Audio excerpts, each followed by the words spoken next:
So I'm going to give you a little explanation up close, if possible, because I know where I'm filming from that it's hard to see some of the details of what it is that I'm doing.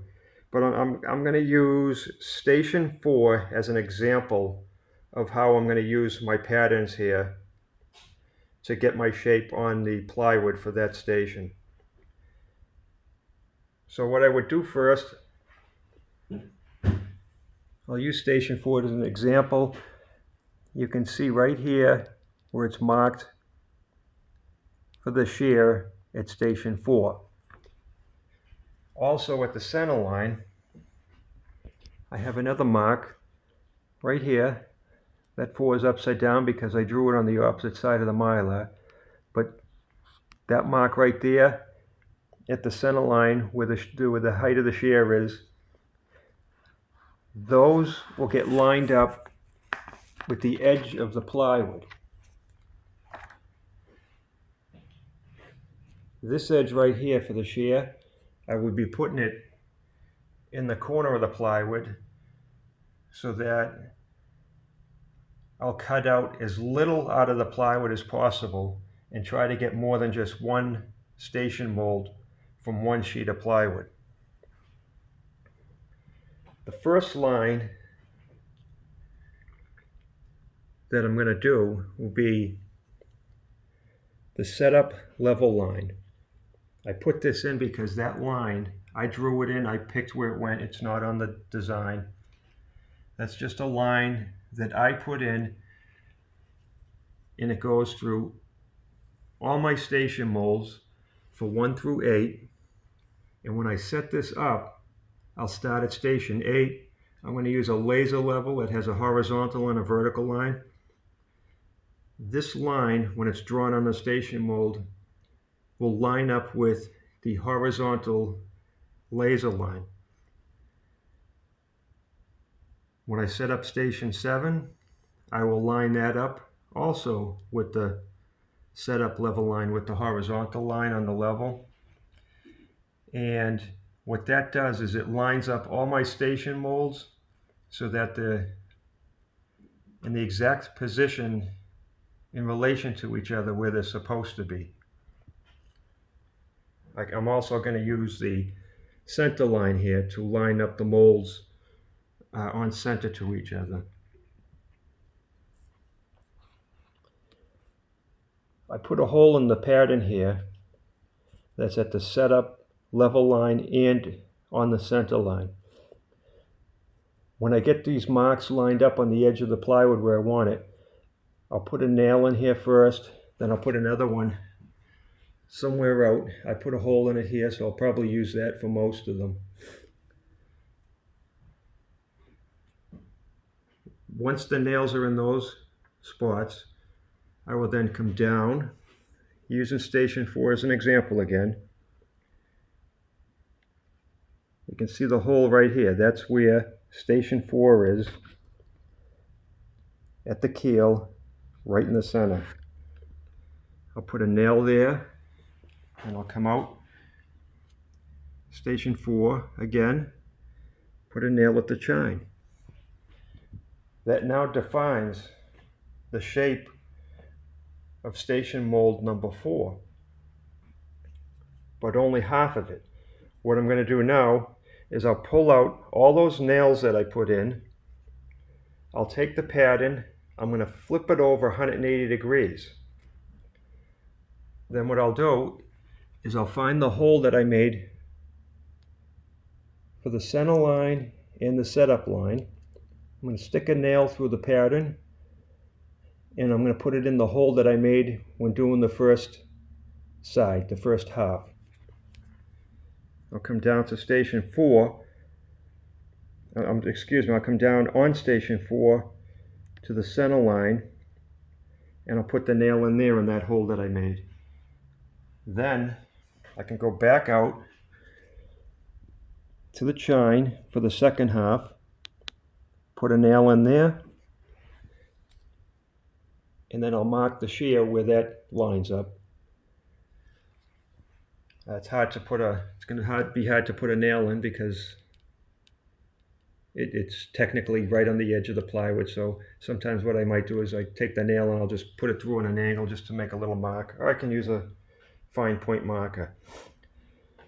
When I get all those done, I'll remove all the nails, roll up the pattern, put it off to the side, and I'll go back and I'll put all the little nails back in the holes.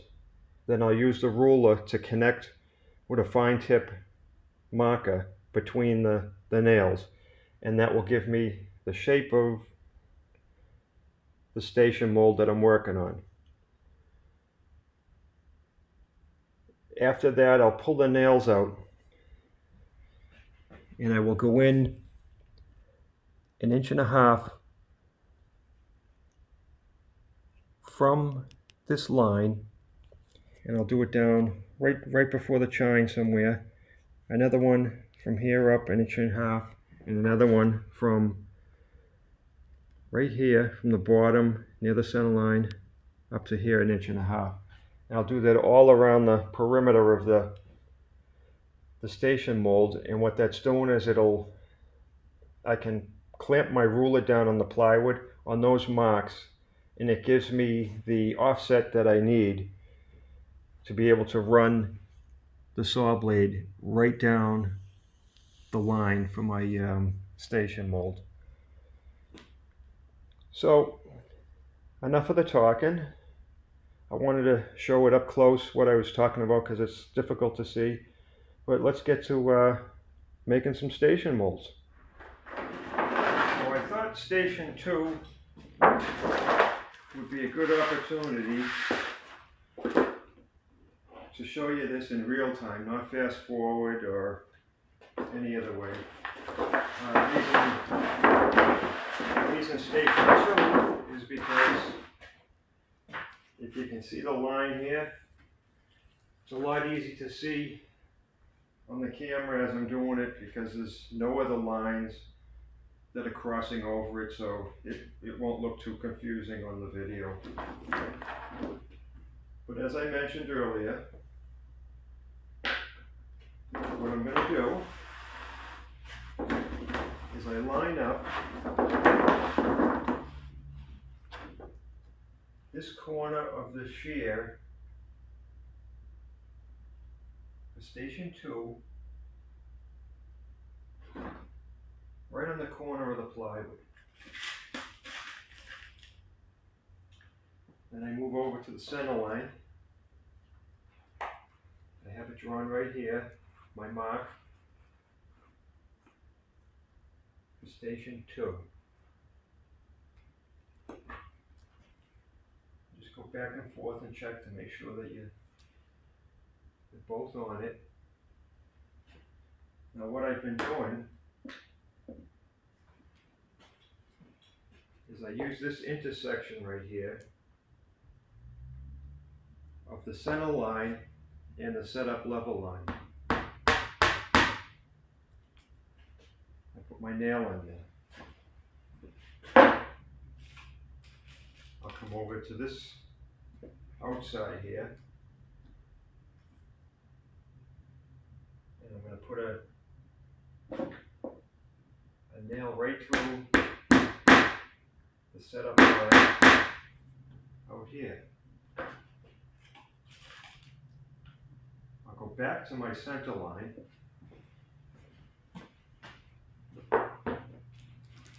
I'll look down the center line and I'll find where station 2 is.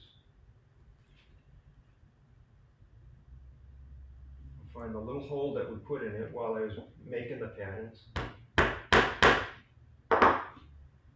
Put the nail in right there. That's the intersection of the keel and the center line. Go out to the edge here. We'll find the chine for station number 2. Pop a nail in there. Now you don't have to drive these nails in too far. All you want to do is just put a little tiny mark in the plywood, because what we're going to do next is we'll take these nails out and we're going to flip the pattern 180 degrees, and we will date them again off these 2 nails and then we'll do the chine and the shear point on this side of the plywood for the other half of the station mold. Before we do that though, I'm just going to put in a few more little marks here for the notch for the keel at station 2. Which is right here. And all I'm going to do there, and I'll leave the nail in, I'm just going to put a little mark in it to show where the, I'll call it the half breadth of the keel at station 2. I'll go right down here.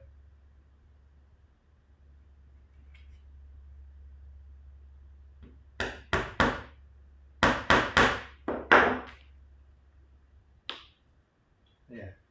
Now, remove the nails.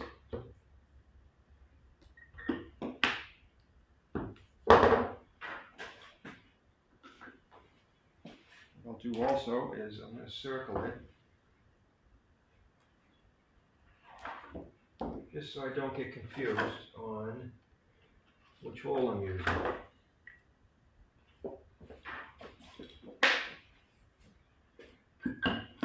Remove the chine nail, set up level line. Now, take the pattern and just flip it 180 degrees. Hopefully you can see it. These are the center line at the setup level line.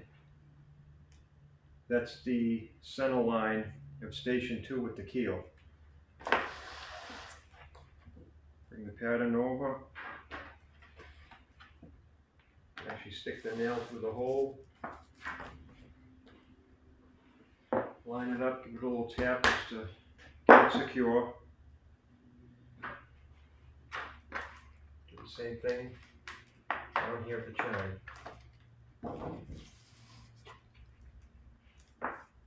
Excuse me, the keel.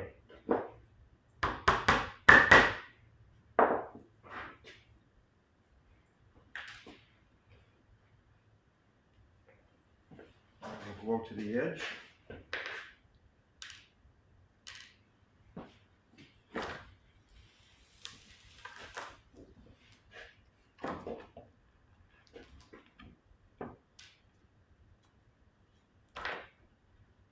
I'm just going to put a little tiny mark right where the edge of the shear point is. Yeah, drive that in on an angle. Then we'll go down here. That's the chine on this side of the station mold for station number 2.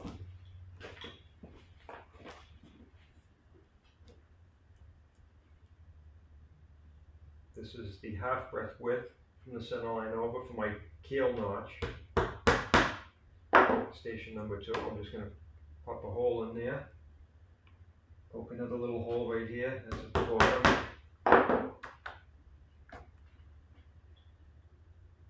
And that's that. I'm going to remove this now. And we'll put the nails back in after I get the pattern out of the way. And we'll draw lines in between all those points. The notch for the keel, I don't have to put it in here right now. That's something that you could draw in afterwards if you wanted and cut it out. I drew it on the pattern, so I figured why not just do it now. So I get all my lines drawn in. So now, I'll go back and I'm going to start with my setup level line. I know that's the mark for it right there. And I forgot to mark it over here. Okay. you're seeing me make a mistake. Or maybe not a mistake, but I just forgot to draw it in. I'll show you how simple these things are to go back and redo. Because that's the good part with the Mylar. It's not like paper where it could tear easy, or it's pretty sturdy material, so it's easy enough to just go back. All the nails right back where they belong. They go back in nice and easy.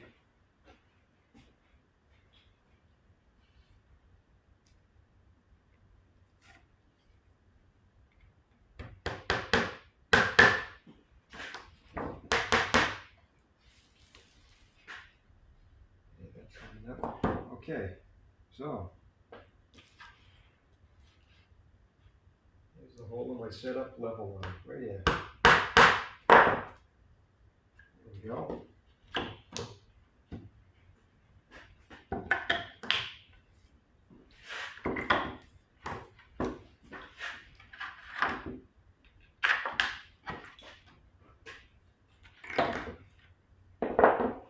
Now I can get the holes out of the way and the patterns and go back and connect all my points.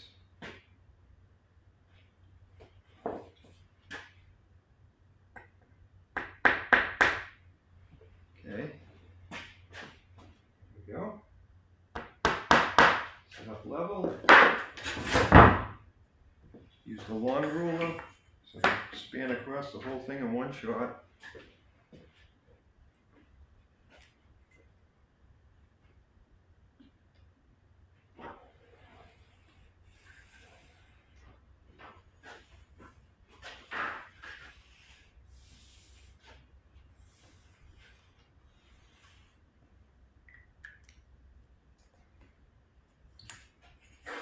Remove the ruler. Take these nails out. Go to the center line.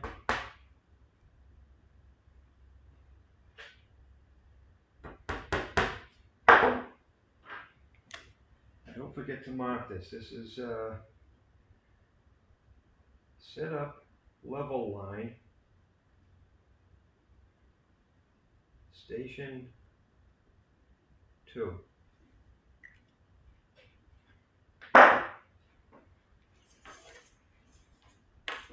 Put the ruler up against the nails for the center line. Draw a line.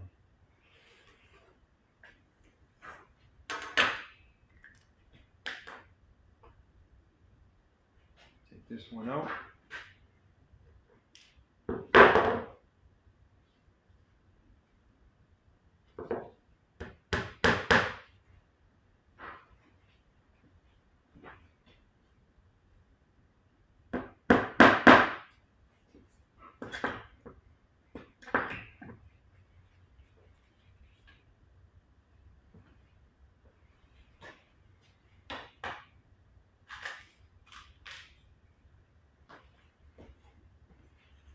Take the ruler,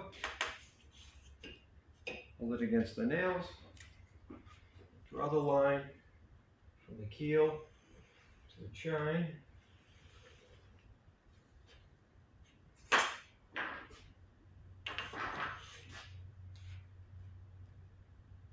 Then from the chine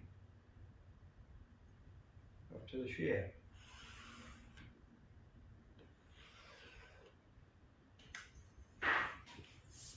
Same thing on the opposite side. From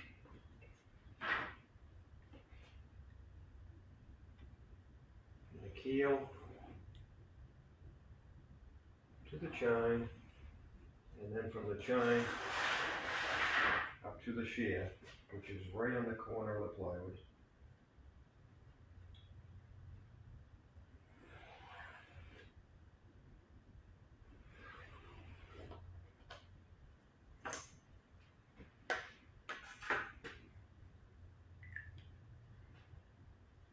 Take these nails out. I'm with them for now. take my shorter ruler and I'll go back and I'll measure in 1.5 inches from the lines that I just drew. And that will give me the offset that I need to be able to clamp the straight edge in on those lines, and I'll be able to run the blade right down along and cut right along my line.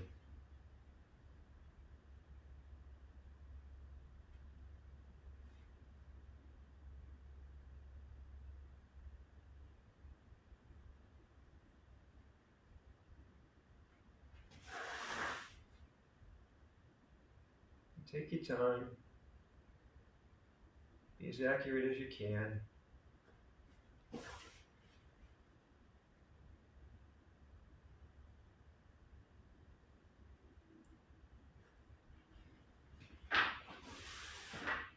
You don't want to make mistakes on the lines, because obviously that'll be a mistake in the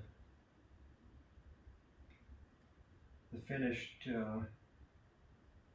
part, and this is expensive plywood, so take your time with these lines. These lines are cheap.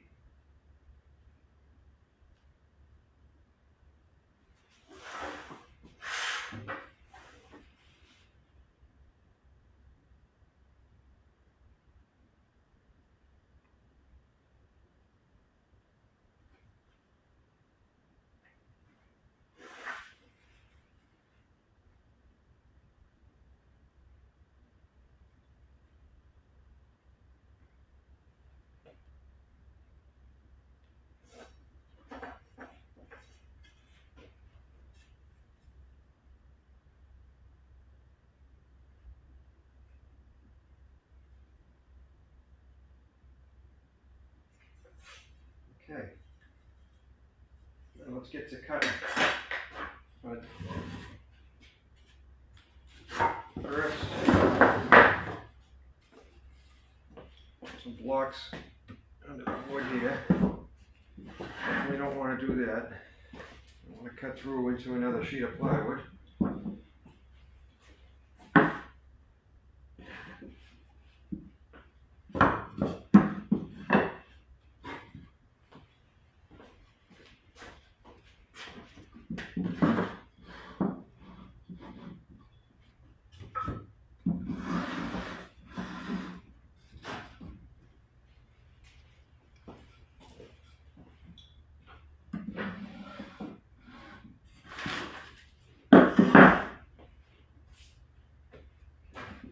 C-clamps, and one of these rulers. We'll see which one will work. That will work. Just clamp these down. You might go back and forth a little bit, because as you're adjusting one, it might have moved off the line a little bit for the other one. So just go back and forth until you get it right where you want it.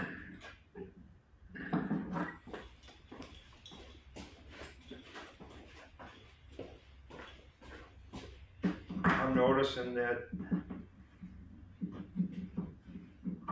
each one of these station molds has taken me probably about 30 minutes to do, with plotting it out and cutting it. It's about 30 minutes, but that's not too bad. Just take your time and get it right.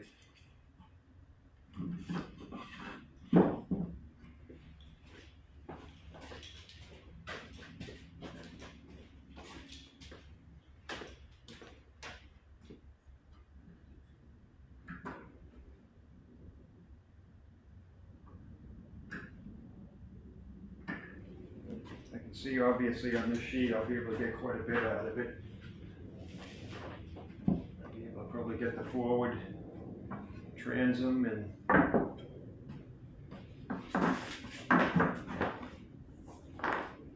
maybe a few other parts, maybe pieces of the keel.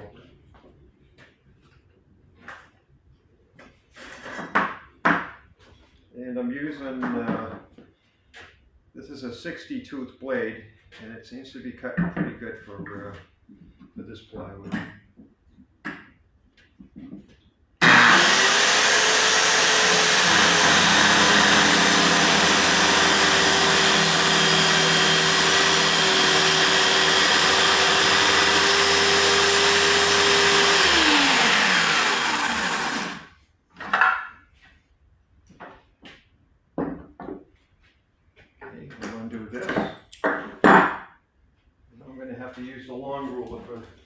the next one.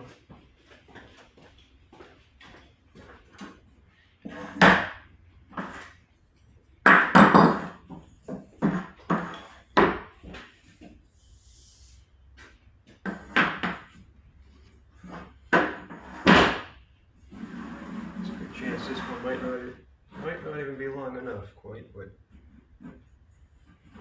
I'll show you how I deal with that.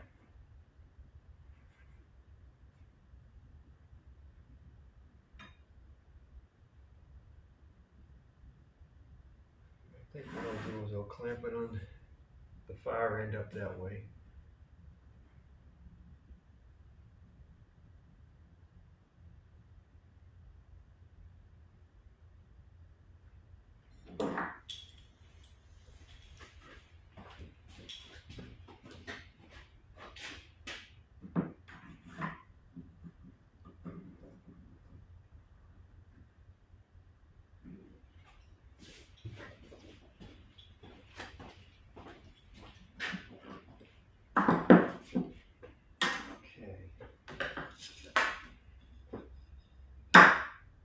Putting something in there like that, but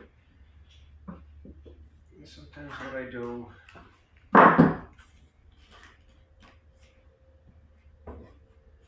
is make sure I'm lined up. I'm going to put a nail on this side of it.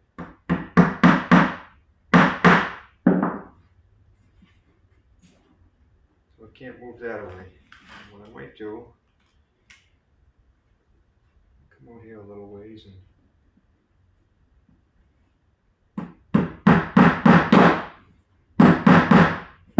one on this side too, so it can't come this way. Probably most likely won't because the saw will be up against that, but to be safe and sorry.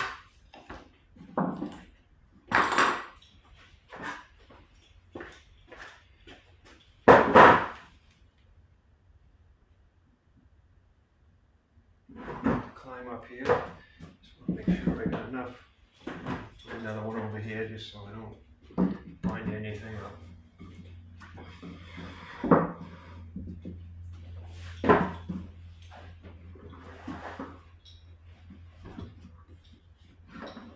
So I'll just start out carefully and plunge cut into this and continue with the cutting along.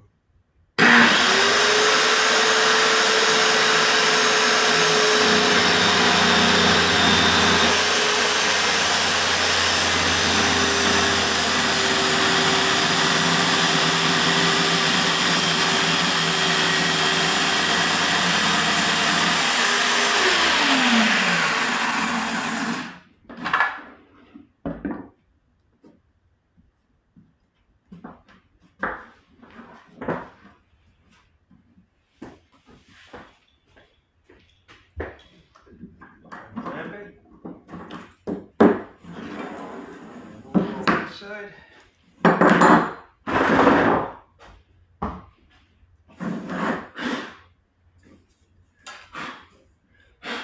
Get the sawdust out of the way. I'm always afraid that it will cause the ruler to jump around on me if I don't.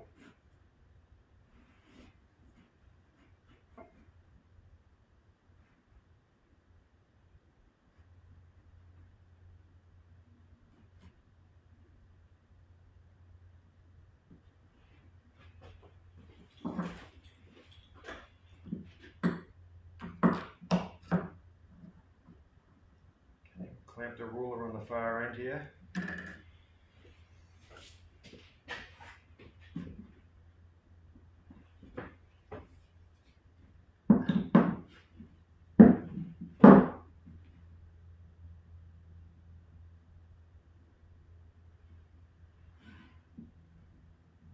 going to do the same thing. I'll just put a nail on this side.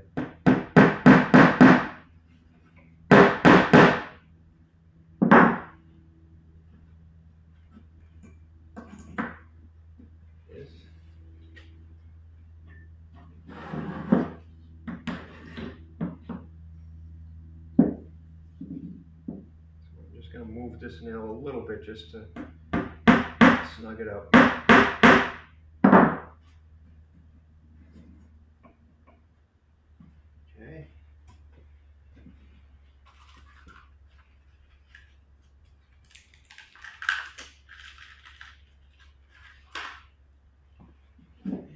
throw one in.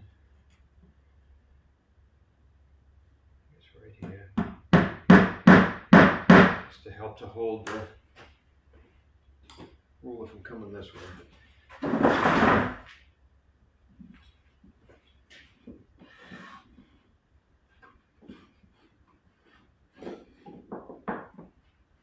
Okay.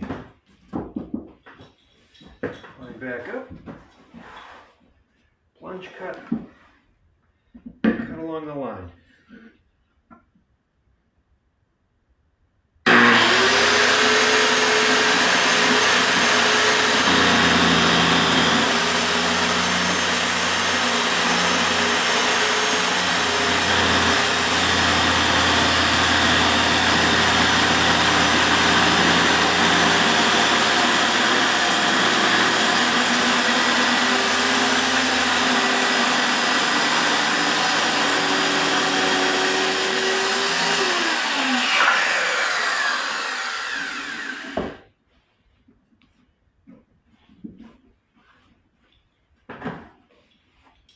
Now this piece here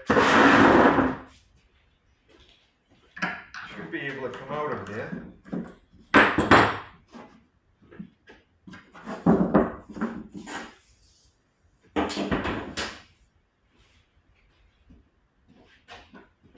Get that nail out of here so I don't get stuck with it later.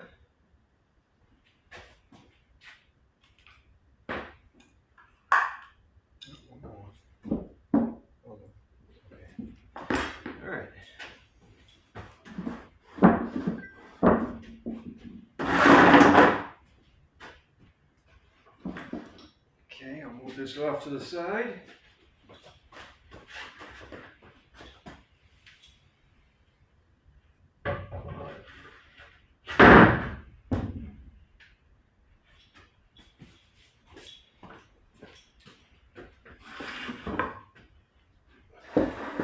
It's a little closer, a lot easier to work.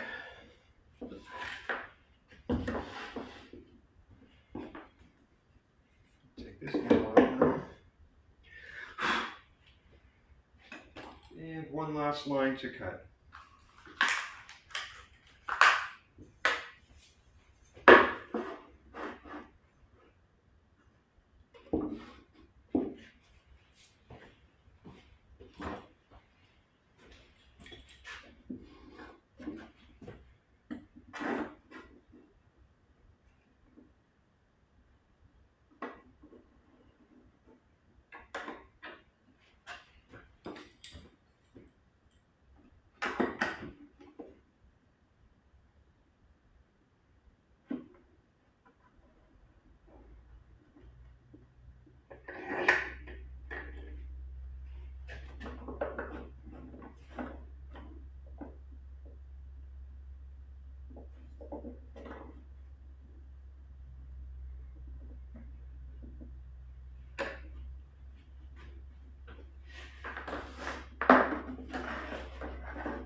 Okay, here we go, the last line.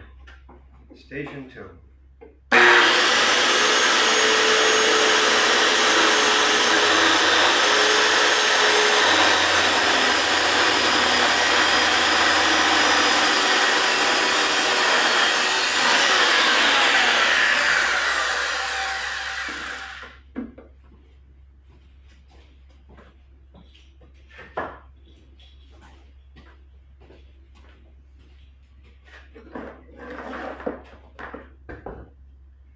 And that's it. That's station 2. Now that the station molds are done, and I have them stacked off to the side there, I have the forward transom and the stern transom on the opposite side. I'm going to be working on my keel. Probably be a good time, now that you can see I have the plywood stacked on the side there. I should probably mention that I get my plywood from Bolter Plywood. I get everything from them. This is all Akume plywood. It's 3/4 inch and 1/2 inch plywood. They're really good to me. They always have what I want, and they deliver it to me too. And If you ever need anything from them, I recommend them. You can speak with Chris or Steve. They usually can take care of you pretty good. And as far as the epoxy goes, I've been working with the Total Boat, excuse me, Total Boat epoxy that's sold through Jamestown Distributor in Rhode Island. I used to use System 3. They stopped supplying it. I gave this a shot with doing my last boat, and it seems to work pretty well, so I'll stick with it. And they're not too far from me, so when I order something from them, I typically get it next day. So that works out pretty good. But anyways, I have my resin here. Resin roller. I use as cheap as I can find a 4-inch foam roller. I use these 6-inch tongue depressors for mixing up my resins. And of course, I always wear a pair of gloves. And I'm not going to wear it now, but when I'm mixing up my epoxy to thicken it with the silica powder, for at least mixing it in, I'll wear this respirator, because that stuff is very light, gets in the air. No matter what you try, just a little puff of air, even from your breathing, and it just goes everywhere. And you don't want to be breathing that stuff. And I have my mixing cups here.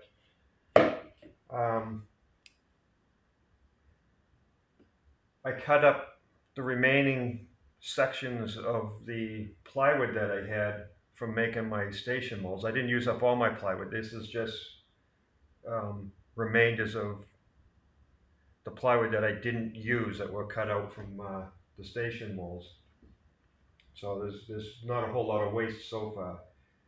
But my keel's going to be, I don't know if you remember me saying I'm going to make it 5 inches high. These boards here right now, these are about 9 inches wide. And I have them lined up. I have the little finish nails in place along here so that this overlaps my keel along the length of the boat. And obviously you can probably see that it's in sections.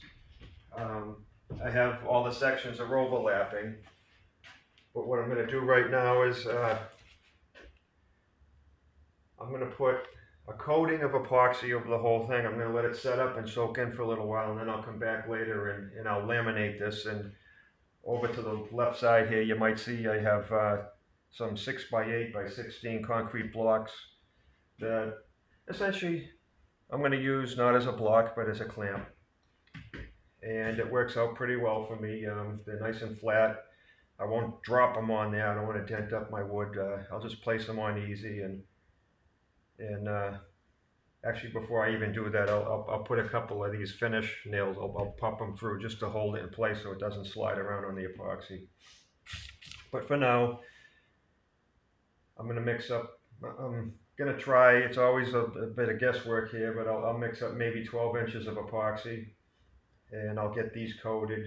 If I need more, I'll mix more. If I have too much, then that's the way it goes. You're always going to have a little bit of waste. So anyways, we'll get going here.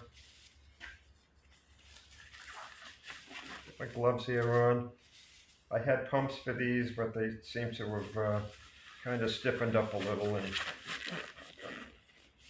And I don't usually like to use the pumps anyways, unless it's like a real small amount of mixture. Not that 12 inches is a lot, but I get a little tired of so many pumps just to get a certain amount out of it. But the way I'm going to do it, as I said, I wanted about 12 ounces of epoxy mixed. So what I'm going to try, well, I'll see if that works. It probably won't. Hold on, my heat is on. Shut that off. Yeah.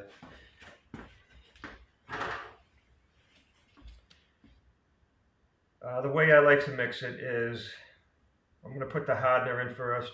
If I do 3 ounces of hardener, then I do a little math. That'll be, I'll do 3 times 3, and I got to go the rest of the way up to 9 ounces with the resin. I'm doing 12 ounces, so I'll do 4 ounces of hardener, 4 times 3, fill it up the rest of the way. That equals 12, and we'll go up to the 12-inch mark with the resin. Now this has been sitting around since the fall, but it's still good. I've never had a problem with using it. If you see if it is coming out maybe a little lumpy, sometimes what you can do is you can warm up a pot of hot water and just put it in it. Don't get too hot. You don't want to boil it, but warm it up a little and put it in it for a little while, and that usually softens it up.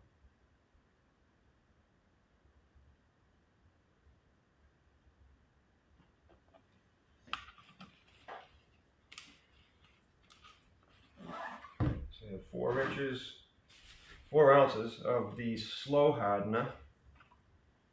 I typically use slow most of the time just to give me as much time as I need to work with things. And I'm just going to fill the resin up to the 12-ounce mark.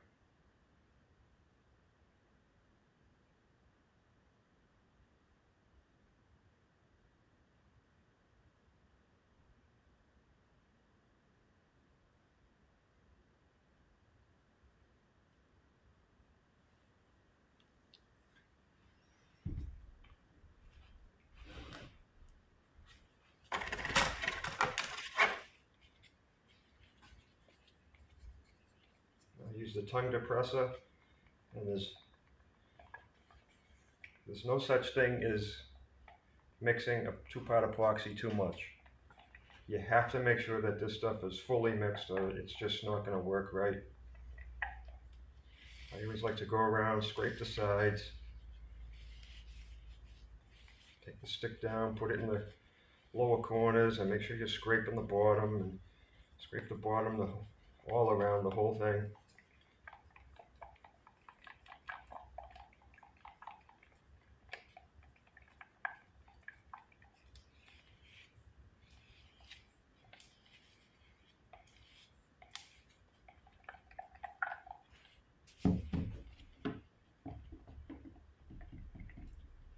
Go in different directions, back and forth, clockwise, counterclockwise, whatever works to make sure that this gets thoroughly mixed up.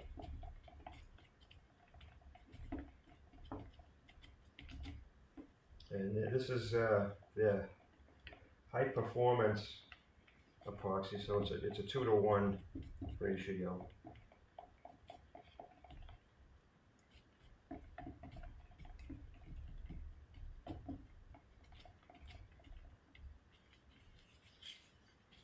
When I'm coating like this, what I typically do is I just kind of dump this down in a continuous S pattern, and I go back with the roller, and I roll it out and try and get it even. I try my best to not to let it get all puddled up.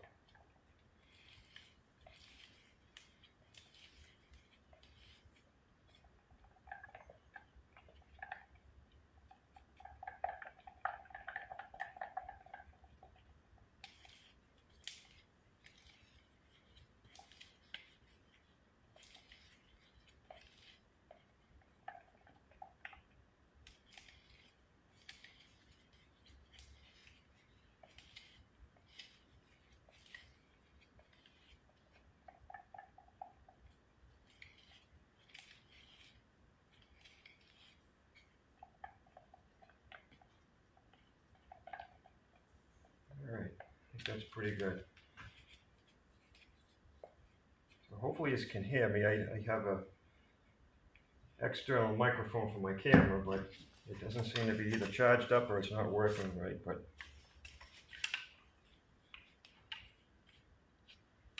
okay, I'm going to start on the far end.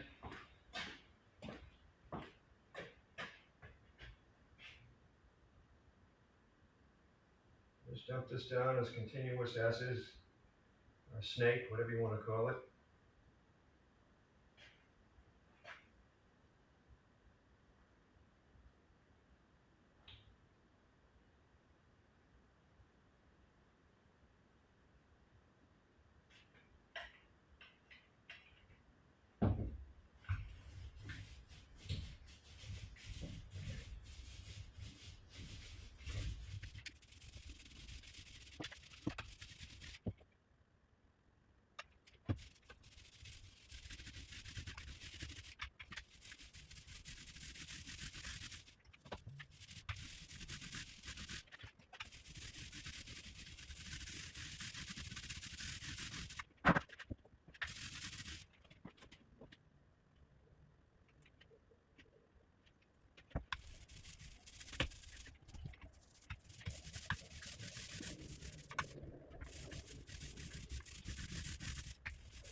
Now these are coated.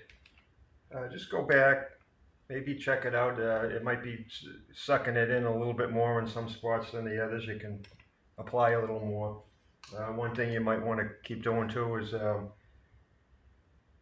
hitting the end grains of the plywood here, because those end grains on the plywood really suck this resin into it, and so just keep applying it there, and I'll end up giving this a little while to soak in and maybe take a little bit of a set, and then I'll come out. I'll be mixing up another batch of epoxy.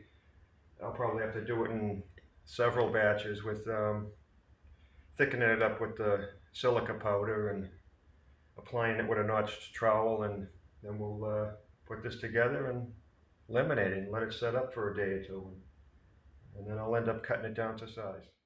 Okay, I had a quick bite to eat, and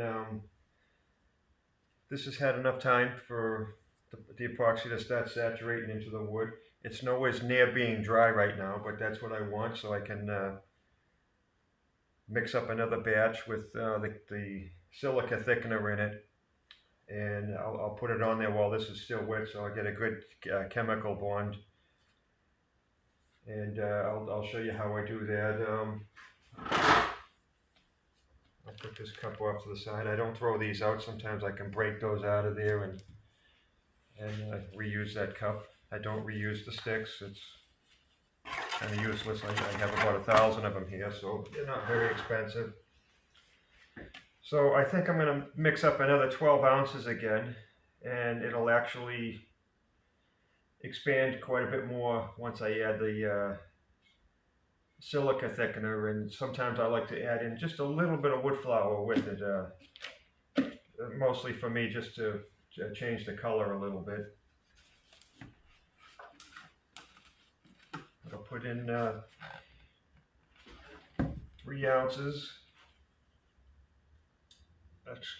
ounces of the slow hardener.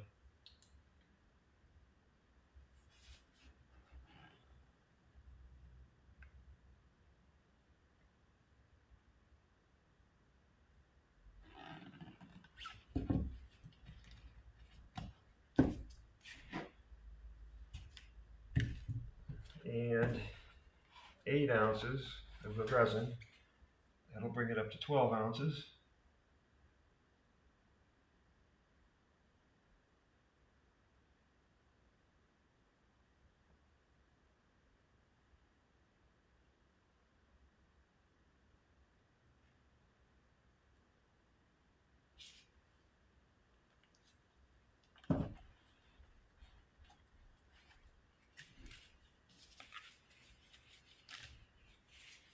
Now again, mix this up really good.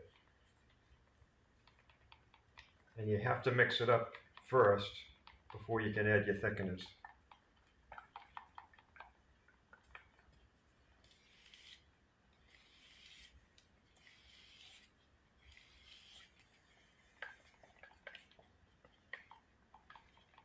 I have my respirator there. I'm going to wear that respirator definitely while mixing this silica powder in. That stuff is extremely lightweight, and it blows around with practically no amount of breeze. You just could blow at it a little and it'll take off.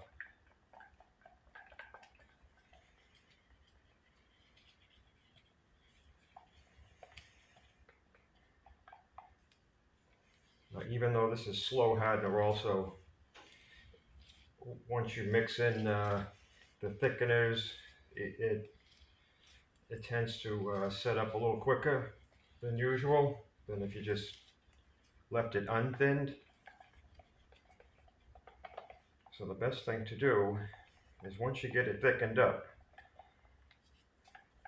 is to just put it down and spread it out, and kind of roughly spread it out thin, and then go back and use the notch trowel to kind of even things up and get the extra off, because the thinner you spread this out, the longer it will take before it starts to kick in and harden up.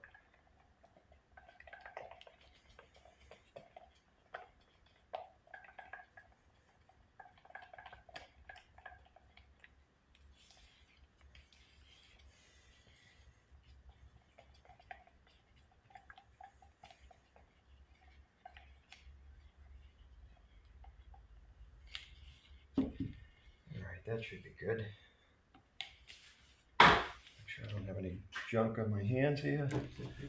Put this respirator on. I can't emphasize this enough because you do not want this stuff going in your lungs. I don't know what it does to you, but it can't be good.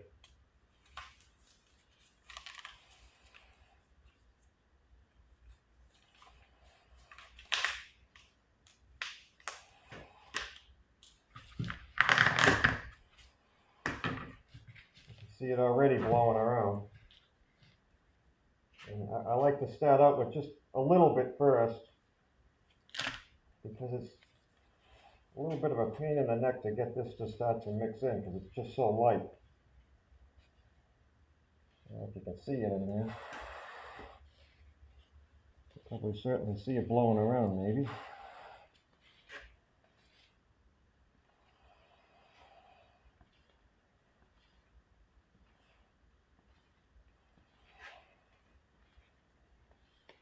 And you always stir it from the bottom up to try and get these blobs on here. When you push it in there, it pushes the powder down to the bottom.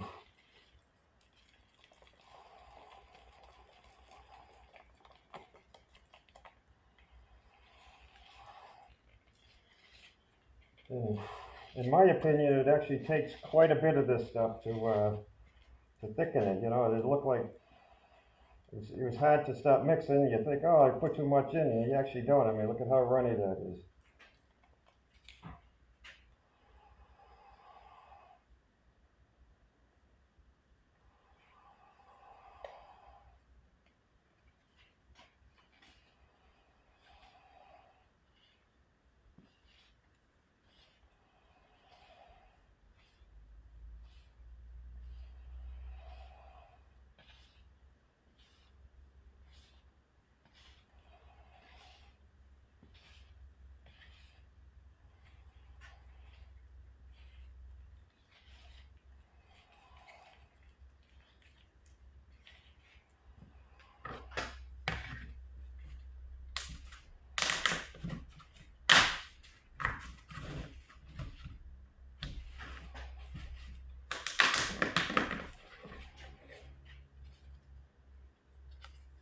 Now this is wood flour,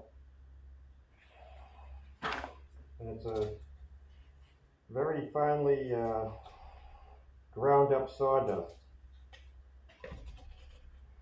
And I just put a little bit in there, just to, I like the consistency I get when I mix a little of this in. And it just darkens it up just a little bit for me, so I can see, for me, I can see it better where I'm applying it. And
make sure you try to reach all the way down the bottom, because when you're mixing this stuff in, the bottom stays kind of thin, so yeah, I can see it's kind of thin. I might try to sneak a little of this down the side here.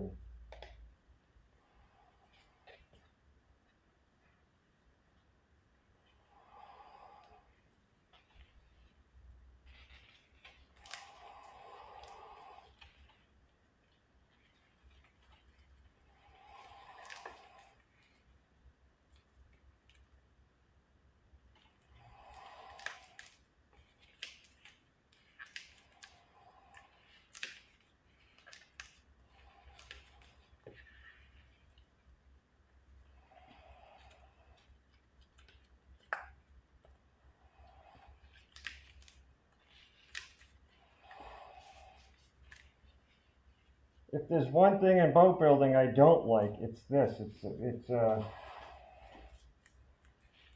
I can't say this for me is too much fun mixing this stuff. But one of these days I might try maybe something like System 3 Gel Magic, or it's already pre-mixed.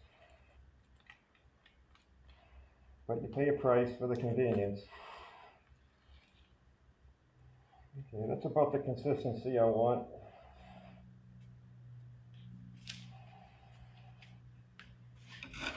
Here's my notch trowel I'll use. I'm going to spread it out real quick, and then I'll go back with my notch trowel and spread it around. And basically what this does too is the notches will help to get it on even. And I look at it like these ridges, when the other board goes on, it gives a place for the adhesive, the thickened adhesive, a place to spread out when I put the two boards together and put the blocks on. So here we go. I'm going to cover this up because if that spills out, I'll probably never get it back.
So it looks like 12 ounces was just enough to get the first board here on top, but with a tiny bit amount to spare, it didn't go as far as I thought it would, but that's okay. I can at least get this board up in place, and I know now that it'll probably take at least another 12 ounces and plus some to finish this off.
Okay, now I'm just going to take a finished nail.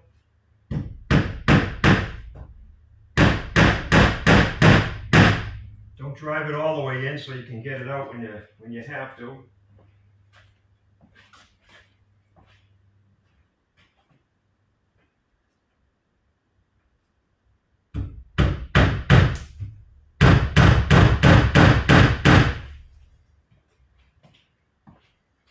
All those finish nails are going to do is they're not really clamping it together, they're just kind of pinning it in place so it doesn't slide around. Now make sure you get this last little bit extra I have will work great for getting on here, right on where the butts of the joints are.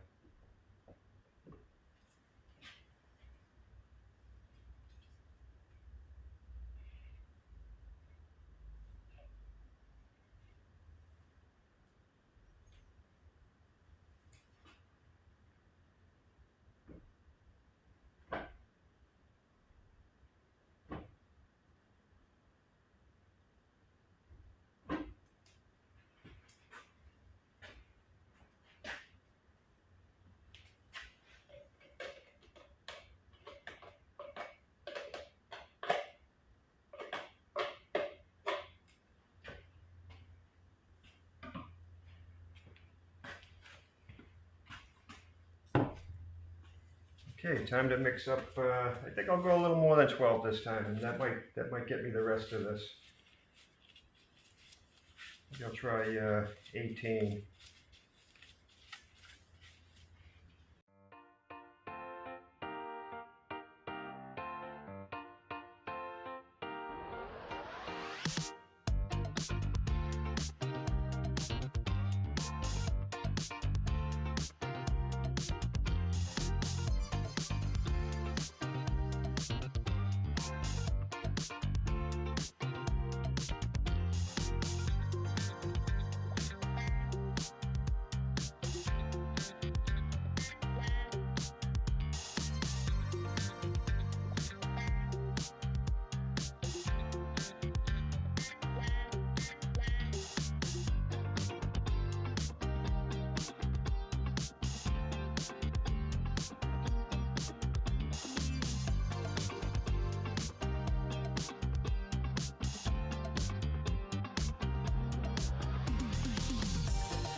Now that everything's all glued up, I have it, the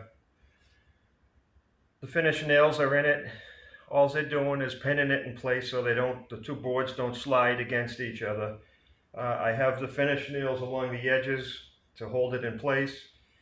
And I'm just going to take my concrete blocks now and put them on top of it. I tried to place the nails so that my blocks will span over where the joints are to keep them compressed down so there's no unevenness in there. But I'll start putting the blocks in place.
Well, that's it. The blocks are acting as the clamp, and I'll come back out tomorrow.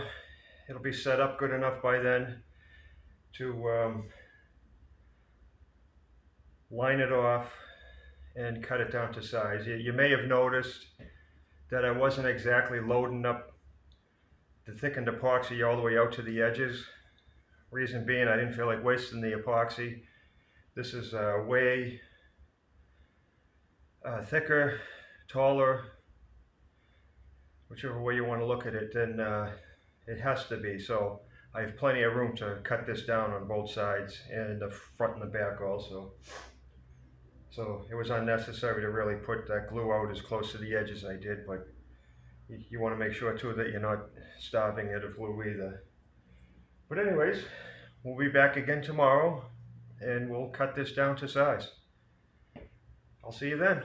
Well, the keel has set up and I removed the concrete blocks from it and stacked them back on the floor. I also went back and I drew in the station lines along the keel, and I came down and I marked the height of the keel notch in the station frames from the list. If you watched when I was lofting the boat, when I lofted out the profile, I also did a notch in the forms so that I can drop the keel in after it's laminated and everything's set up. And I just put the points in along there and put my batten in there and drew the line where I have to cut it. I'm going to show you on station number 1 how I transfer the lines and the points onto the actual keel. I'll just move the camera in here so you can get a close-up look.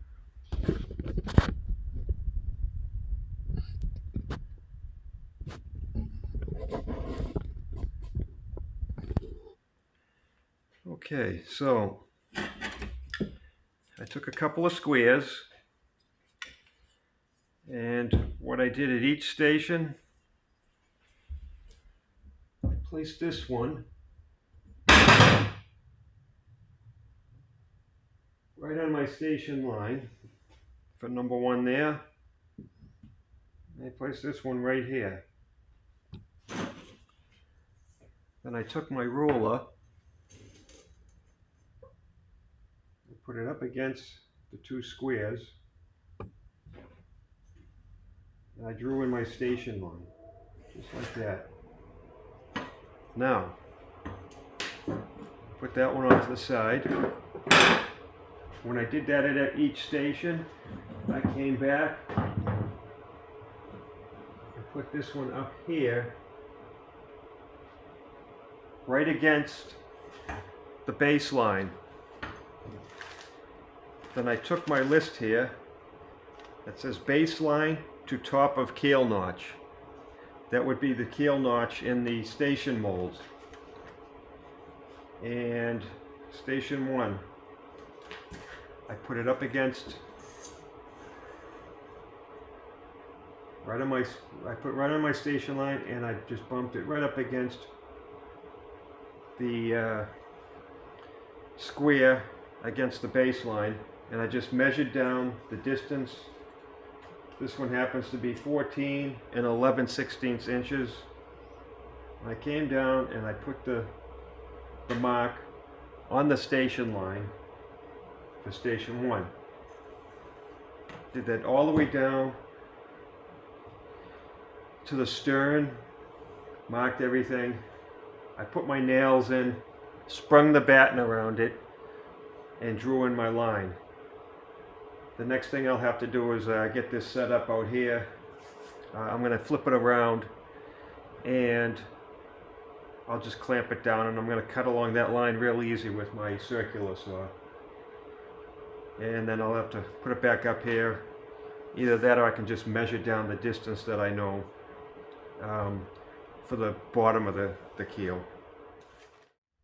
So I'm all set up here now to cut the keel. I'm going to cut the angles here for the bow. I'll cut the angle for the stern also. And then I'm going to cut the top along the line that I just drew with the batten. I'm going to do this without any guides, so I'm going to be a little slow going just to stay on the line.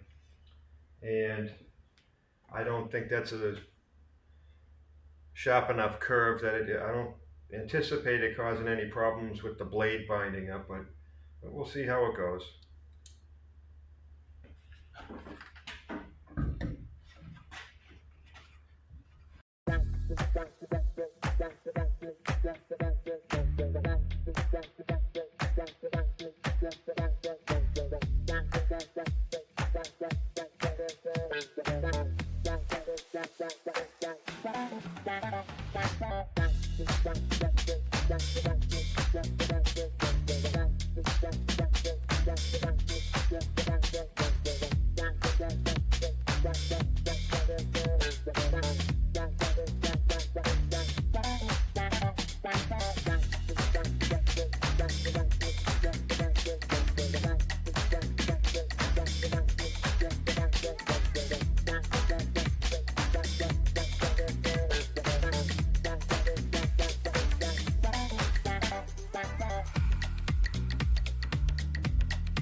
So I did the same thing to the bottom of the keel. I have my line drawn in, so I'm just going to cut it off, and I'll put this off to the side until it's needed.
And there's my keel.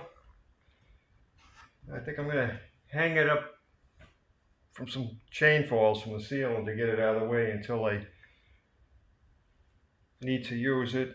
It's actually a good spot because then I'll be able to just drop it right down into the notches that I made in the station molds. So that should wrap up episode 3. Thanks for watching. Come back in a few weeks for episode 4. I should be scarfing the plywood panels.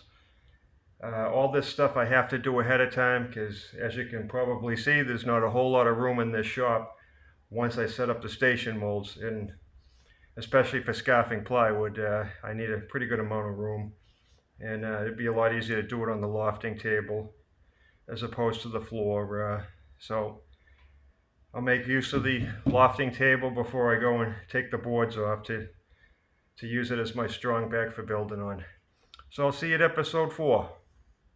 Have a good one.